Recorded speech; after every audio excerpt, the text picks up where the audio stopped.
Mientras el gobierno intenta instalar seguridad, reconstrucción económica y orden, termina atrapado en controversias comunicacionales que, según la Academ, tomada este viernes, golpeó la confianza en el mandatario y su gobierno.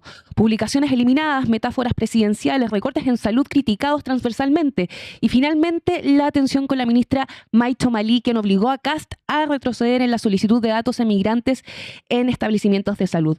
Por supuesto, la pregunta es inevitable. ¿El gobierno de Kast está controlando la agenda o la agenda terminó controlándolo a él? Esta mañana lo conversamos con Matías Mesa, Josefa Garrido y Juan Diego Montalva. Bienvenidos. Bienvenidos. Semana corta. Día. Semana corta. Hola, hola, sí. ¿Sale el newsletter el sábado como cada sábado? Cada sábado, como siempre ahí. Ahí, perfecto. Poder que lo pueden leer de Clinic, Josefa y Matías, ¿cómo les va? Primero este tema de... estamos hablando de Steiner. Y ahí con la discusión que da vuelta sobre la promesa. Yo veo mucho en los podcasts de ultraderecha y sus medios. Estoy viendo, por ejemplo, La Metro u otros outlets. Y en ello hay una especial aversión a la figura de Martorell. Como que están muy atentos como a el fantasma de que Martorell se instale como reemplazo de Steiner. Y lo que están planteando es: no me gusta, pero va a pasar. Eso están diciendo en los podcasts de ultraderecha. Eso Cuenta que Martorell es la ex subsecretaria de Prevención del Delito durante el gobierno de Piñera. Claro, y lo que dicen es que ella tiene la experiencia necesaria como para poder abordar esto. A pesar de que a ellos, por ultraderecha, no les gusta, porque prefieren algo mucho más parecido a Johannes Kaiser. Es como, estoy refiriéndome a esos mundos. Pero Martorell ha ido como tomando fuerza como figura. Y Steiner está en esta cuerda floja dentro de la conversación. En ese sentido, ¿qué está pasando con respecto a seguridad? ¿Por qué va empeorando y por qué parece que no pueden sacar la cabeza del agua? No sé si están de acuerdo. Pueden estar en desacuerdo. Claro. No, lo que pasa es que después de la metáfora, la verdad que uno queda un poco descolocado, ¿no? Porque uno no sabe, uno no sabe si es broma o es serio esto. Pero, y además, no nos olvidemos que hace 3 semanas estábamos hablando de Mara Sedini, hoy día se olvidaron de Mara Sedini. Entonces, como que hay un proceso en donde hay como una saturación de errores en uno de los ministras o ministros, y después pasamos a la otra, entonces se olvida la anterior. En ese sentido, podríamos decir que pasen 2 semanas más y tal vez no vamos a recordar lo que pasaba con la ministra Steiner. No sé. Ya. Pero indudablemente la ministra Steiner es de los puntos más débiles que ha tenido este gobierno. O sea, desde el principio fue muy cuestionada. Sabemos la pelea que tuvo con investigaciones. Y de ahí en adelante la cantidad de caídas o de errores ha sido bastante larga y extensa. El más llamativo, por ejemplo, el martes pasado hizo una presentación de su plan en la Cámara de Diputados, pero quedó opacada, que fue muy crítica, y hay una cantidad de videos que circulan sobre ella y sobre esa presentación, que pidió hacer un PowerPoint, no se lo permitieron, entonces empezó a leer este programa que no lo conocía mucho, al parecer. Entonces se trapicó, podríamos decir, varias veces. Pero eso quedó en el olvido después porque aparece que ella no sabía que había plan. Y hoy día era que ella no sabía que tenía que hacer un plan. Claro, yo no sabía, yo nunca me imaginé que había que presentarles un plan, ¿no? Cosa que ya yo en mi newsletter de Clinic Poder lo conté hace muchas semanas, que el gobierno no tenía plan y había sido discusión, me llamaron, me dijeron, no, si tenemos plan y toda la cuestión. Entonces ahora ella demuestra de que no había plan, diciendo que ella no sabía que había que hacer plan y que lo ha sorprendido. Lo cual es muy loco porque en la campaña lo único que ofrecían era planes. Es más, hacía el meme y el chiste de que tenía más planes que Movistar. Ese era el chiste. Porque me aparecía con un montón de loguitos. Claro. Que era una cosa genial, ¿eh? Genial. Sí, y fue muy exitoso. Muy exitoso. Sin ir más lejos, ganó la presidencial con 58%. ¿no? Pero parece que en el poder es distinto y hay que presentar el logo, hay que profundizarlo. Claro. En ese sentido, ¿la hipérboles de Kast son errores comunicacionales o parte de una identidad política deliberada? Esa es la pregunta. Llevamos 2 meses nada más, faltan 3 años y 10 meses. Tal vez terminamos con un nuevo estilo comunicacional, ¿no? Que sea bien notable. Eso fíjate que la comunicación, que fue la fortaleza que tenía el gobierno con Cristian Valenzuela a su cabeza, hoy día es su punto débil, parece. La campaña, claro, sí, ¿no? Es el problema. Entonces, ¿cómo resuelves? Porque hay un equipo bastante afiatado ahí que al parecer, y que en ese sentido llama la atención que ha salido bastante bastante, has pasado piola, como diríamos, ¿no? No hay críticas a ese sector de comunicación, no hay críticas a la comunicación, y no es menor que todo lo que ocurre tiene mucho de comunicación. O sea, vemos hoy día la polémica que hay respecto a los colegios y el sistema de salud, de que si hay o no hay que denunciar si hay un extranjero ilegal. Después salió muy enojado Max Pavés diciendo que él nunca ha dicho eso, que nunca se ha dicho eso. Sin embargo, la ministra de Salud va y dice que ella no está de acuerdo con eso.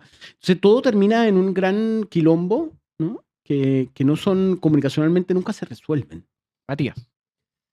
Sí, yo creo que concuerdo con Juan Diego que hay problemas comunicacionales que son bastante palmarios, evidentes, pero quiero insistir en que el problema del gobierno es principalmente político. Es un problema político porque viene a ofrecerle al país un plan, que es el plan Quirós, es decir, vamos a bajar los impuestos a los más ricos y consecuentemente vamos a reducir el gasto público, y eso incluye algunas de las prestaciones más relevantes y queridas por la población, es decir, los derechos sociales.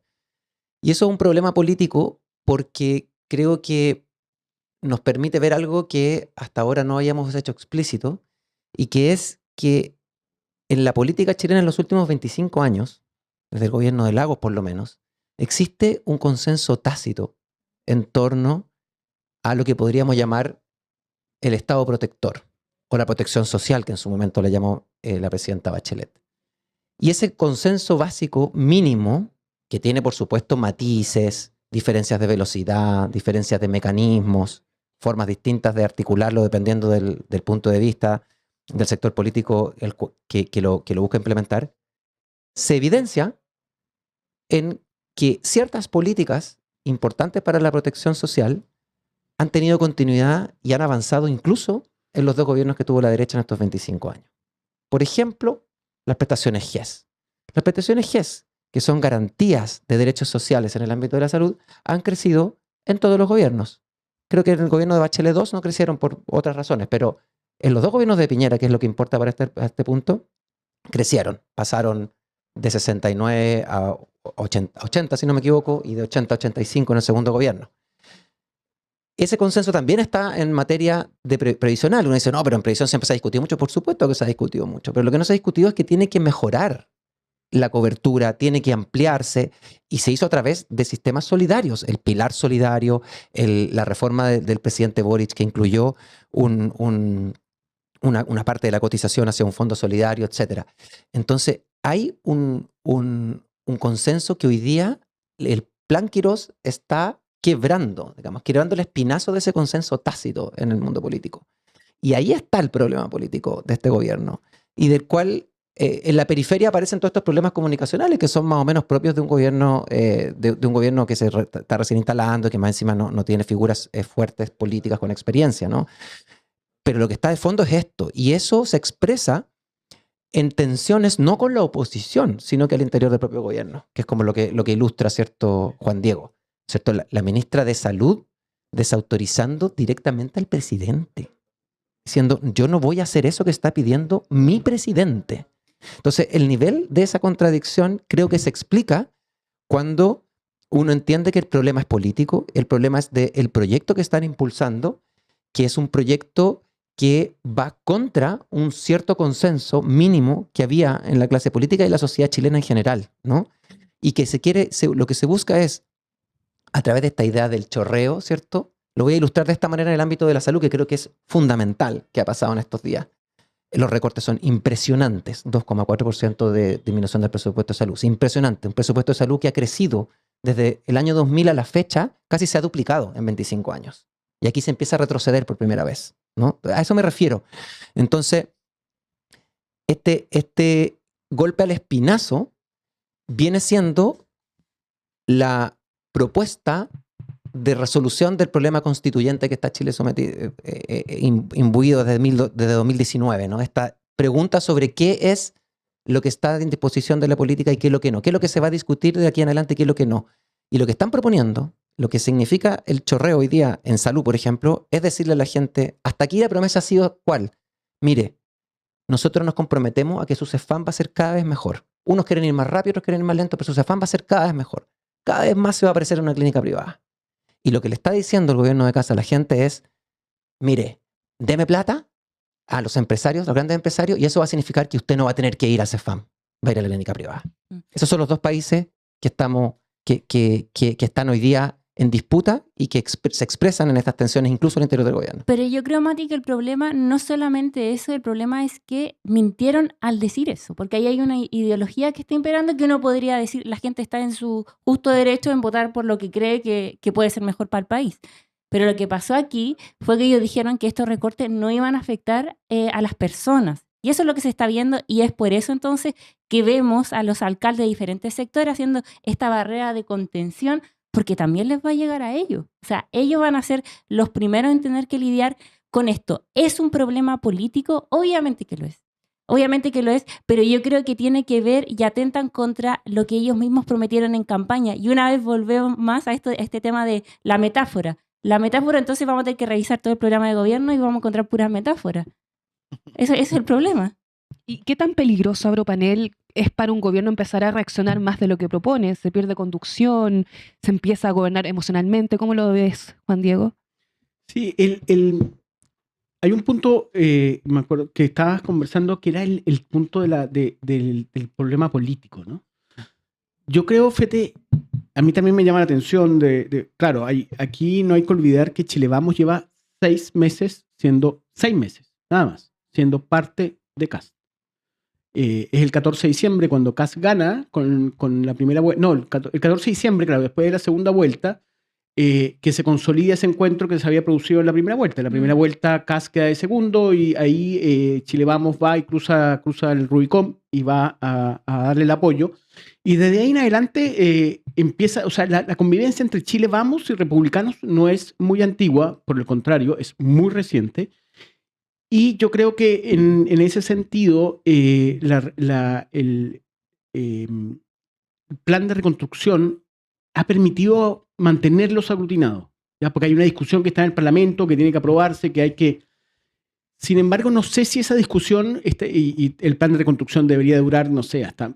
En algún momento dijeron septiembre, después han ¿Pero qué plan de reconstrucción? Si sobre el plan de reconstrucción claro, hay consenso en todo el país está de acuerdo con el plan de reconstrucción. Si el problema es el plan Quirós, no la reconstrucción. Bueno, ellos hablan de plan de reconstrucción, no hablan de plan Quirós, pero ese plan está en discusión en el Parlamento y ha permitido aglutinar a un sector, a una derecha que no era aglutinada hasta hace 6 meses. Entonces, el punto es en dónde, y a mí eso me llama la atención, que creo que si bien ha habido un costo político en todos estos errores, creo que igual se han manifestado menos de lo que yo creía, y en eso creo que estamos en el momento en que se empieza a fraguar una disidencia dentro del conglomerado de gobierno, que yo creo que es lo interesante. Hay un punto hago un apunte corto, me acabo de acordar de una nota que aparece en Exante, que revela la relación entre Kast y Matei durante el último periodo en específico, cuando termina la elección y va a verlo y lo increpa de forma bastante Hay agresiva. gritos incluso, dice. Sí, eso claro. es lo que cuenta la nota de Exante a propósito de esa convivencia tensa. Yo me pregunto, Juan Diego, tú que tienes información clasificada siempre de estas cosas, y entrevistaste a Macaya, ¿no? Javier Macaya, sí, el senador. El senador.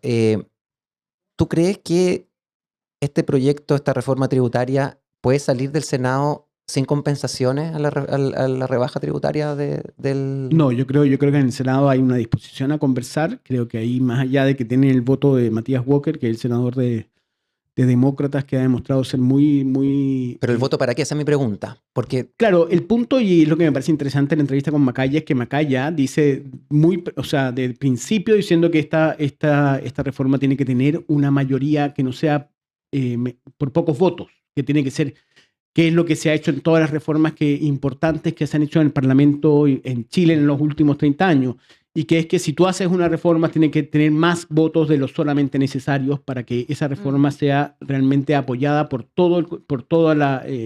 transversalmente por todos los políticos. Y creo que es muy importante en esta reforma, porque esta es una reforma muy drástica en donde el recorte de recursos y bajas de impuestos y medidas son muy importantes. Entonces, en ese sentido, creo que esa entrevista de Macaya deja claro de que hay un interés cosa que yo no lo había escuchado tan taxativamente. ¿Ah?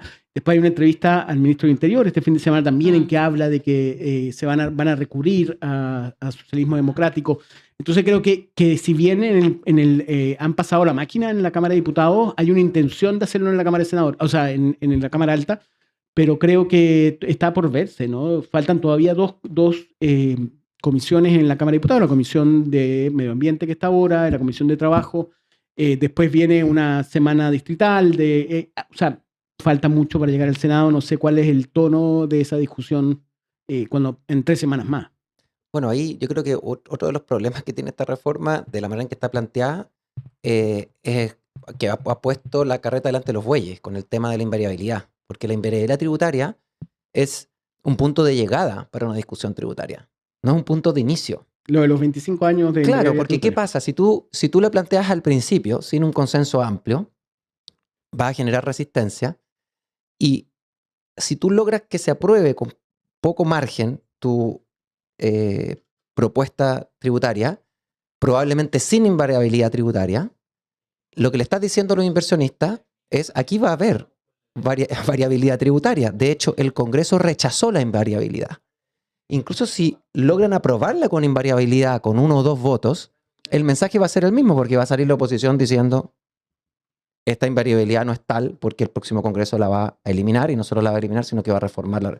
Entonces, ese pequeño detalle es un error, es un autogol bien complejo de resolver, porque la única manera de salvar el problema de haber propuesto al inicio esto que tendrían que haberlo puesto al final es logrando una mayoría que mi impresión es que no puede lograrse sin compensaciones a la rebaja en los impuestos de primera categoría, a la rebaja de los impuestos a los más ricos.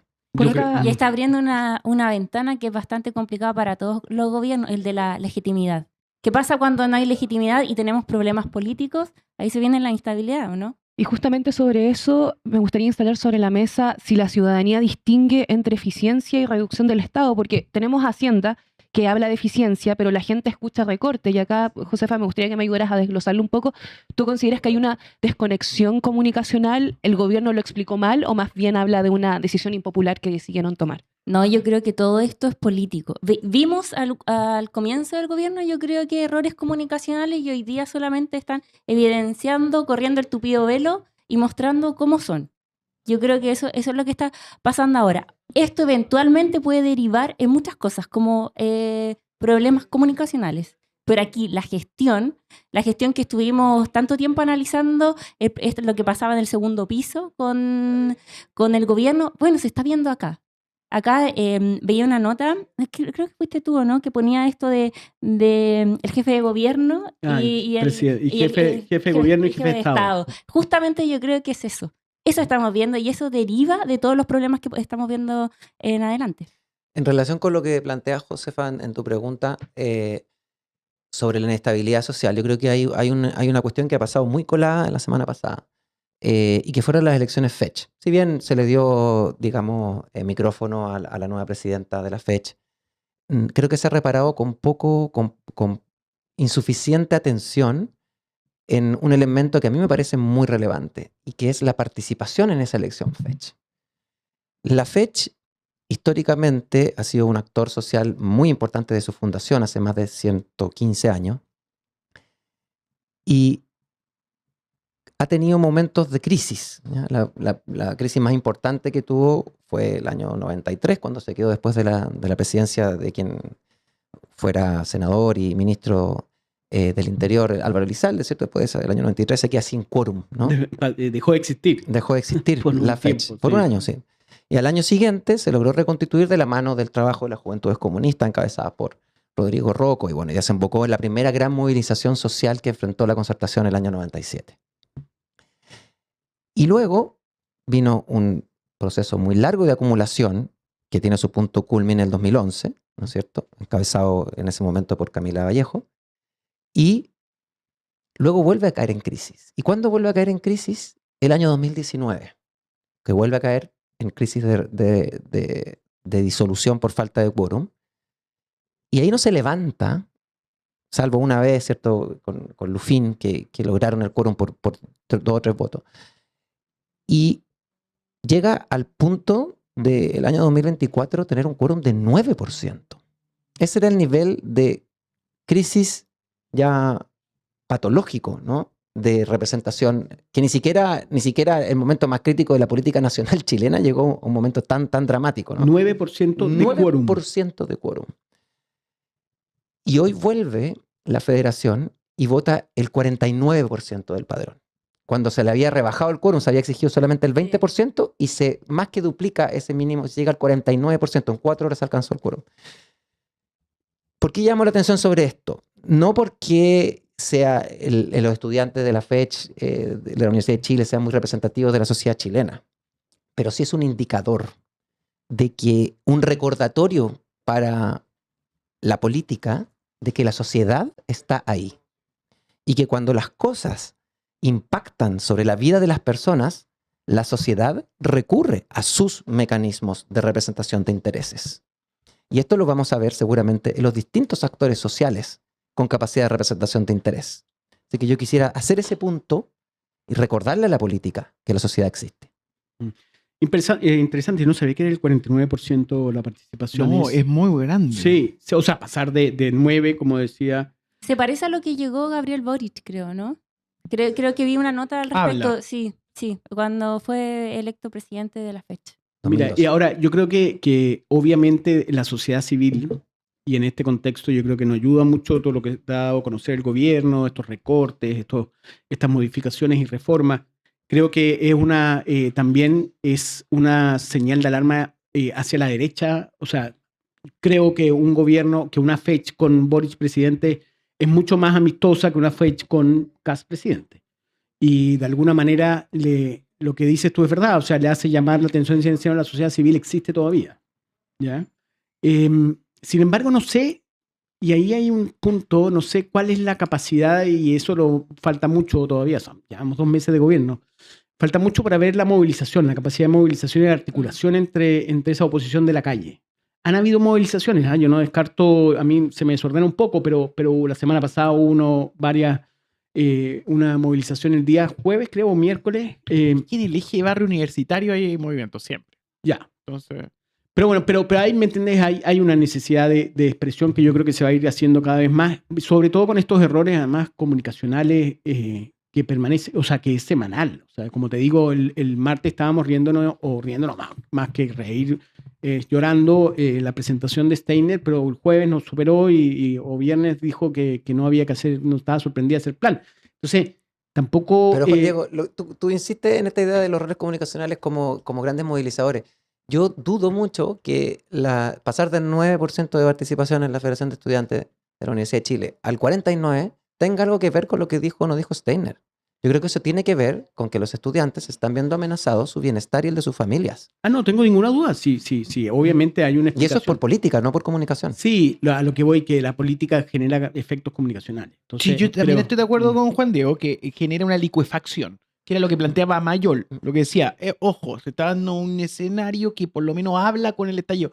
No quiere decir que termine en eso, pero sí hay materiales fundacionales sobre cómo se expresa la sociedad, es como, que empiezan a comunicarse. Es como el caso, mira, a mí me tocó ver una tesis de doctorado en Inglaterra en donde él toma los 3 elementos, la declaración del ministro de Hacienda de Piñera diciendo vayan a comprar flores porque cuando subió el IPC dijeron, señores, oiga, las flores bajaron, vayan a comprar flores. Después salió Fontaine, el ministro de Economía, diciendo, señores, despiértense más temprano. Después sale Piñera diciendo, oye, este país es un oasis. ¿Esos son errores comunicacionales? Sí, son errores comunicacionales, pero generan un ambiente y que generan de alguna manera como que ya un hastío.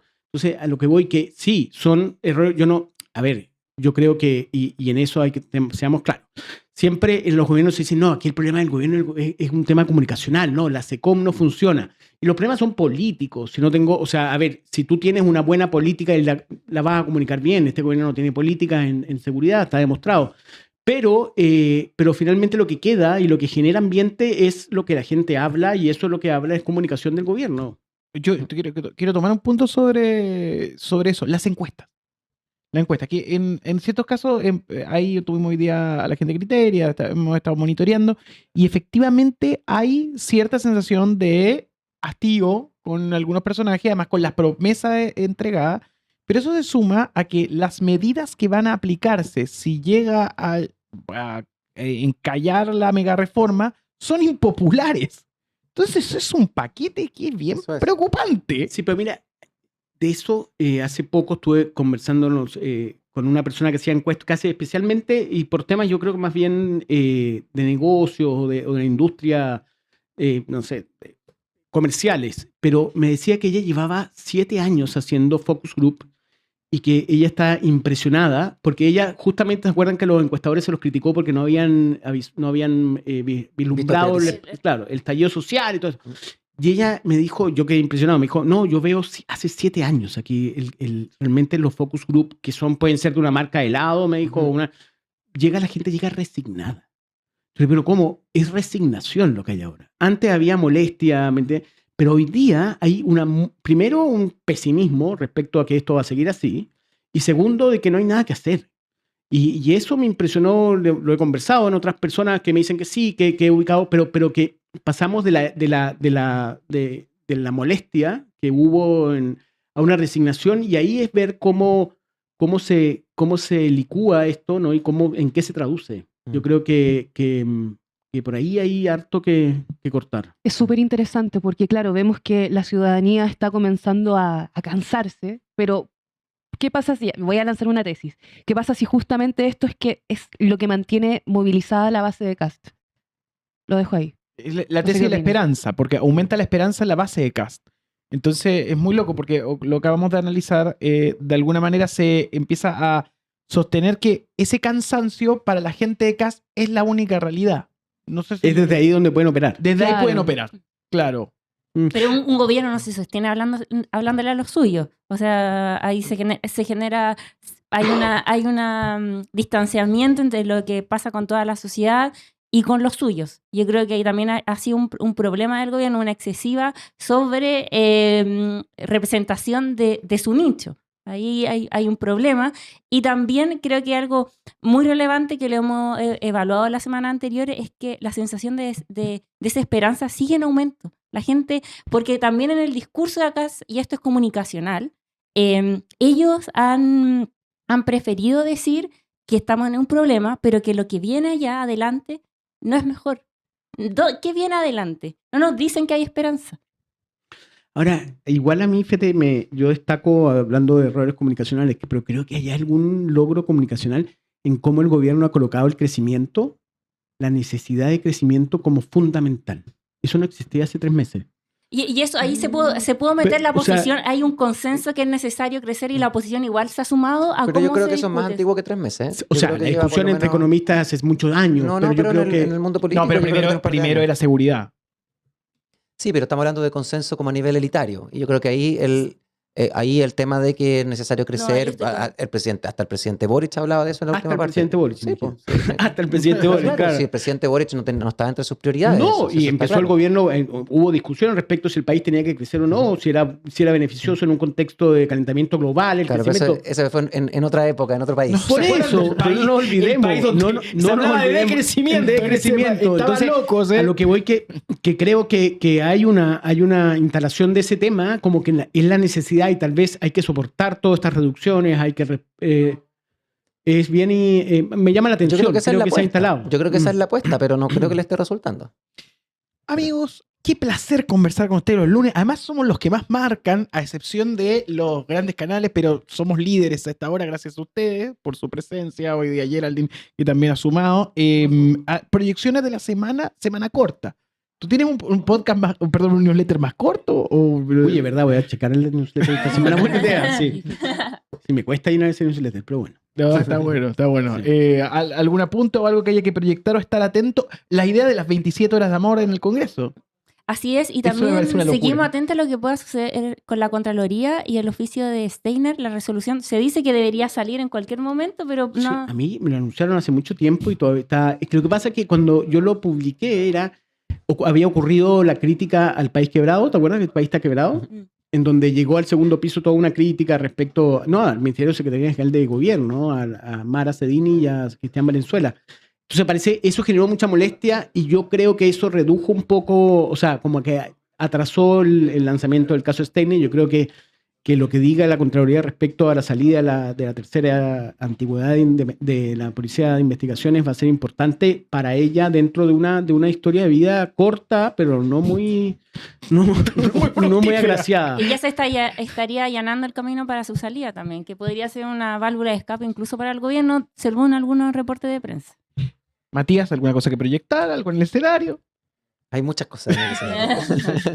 Pero bueno, vamos a ver qué pasa en esta semana corta con el proyecto de reforma tributaria, que creo que es una cuestión que no es una simple ley, no es una simple reforma, sino que está en disputa dos maneras de entender el bienestar. Oye, última pregunta, justamente que acabas de mencionar la mega reforma, ¿qué opinan de que dure entre 6 a 27 horas? Es lo que dijo Jorge Alessandri. Sí, Es la mucho, maratón, ¿no? la maratón por intentar que... Bueno, eso habla de lo que significa para este gobierno esta reforma, ¿no? De alguna manera es la respuesta que está ofreciendo el gobierno de Kast a los problemas del país. Eso es, y es una respuesta que es equivocada, porque lo dicen todos los técnicos, que no va a poder recaudar a través del crecimiento lo que se deja de percibir por la rebaja, y eso significa para la gente menos recursos para la salud pública, menos recursos para la salud, para la educación, menos recursos para las pensiones, etcétera. Eso es. Bueno, Vamos a ver. Vamos a ver qué pasa con... Además, que yo creo que ahora, tomándolo, Matías, lo tuyo, que yo creo que hay que indudablemente la invariabilidad tributaria y el tema del pago, ¿cómo se llama? Las ¿La compensación? contribuciones. Ah, la contribución. Creo que son dos temas que se van a negociar en el Senado, sin lugar a dudas. Yo esperaría que se negocien las compensaciones. Y por compensaciones quiero decir que los recortes que se hagan a los grandes empresarios sean recuperados por otras vías tributarias. Pero ahí no veo mucha posibilidad. Es que si es que no se negocia eso, yo creo que no debería, o sea, no van a encontrar un consenso en la oposición para apoyar esto. Vamos a monitorear todos estos temas y más a través de la cobertura de turno. Muchas gracias a los tres. Te vemos a las 12. Muchas a ti. gracias. Sí.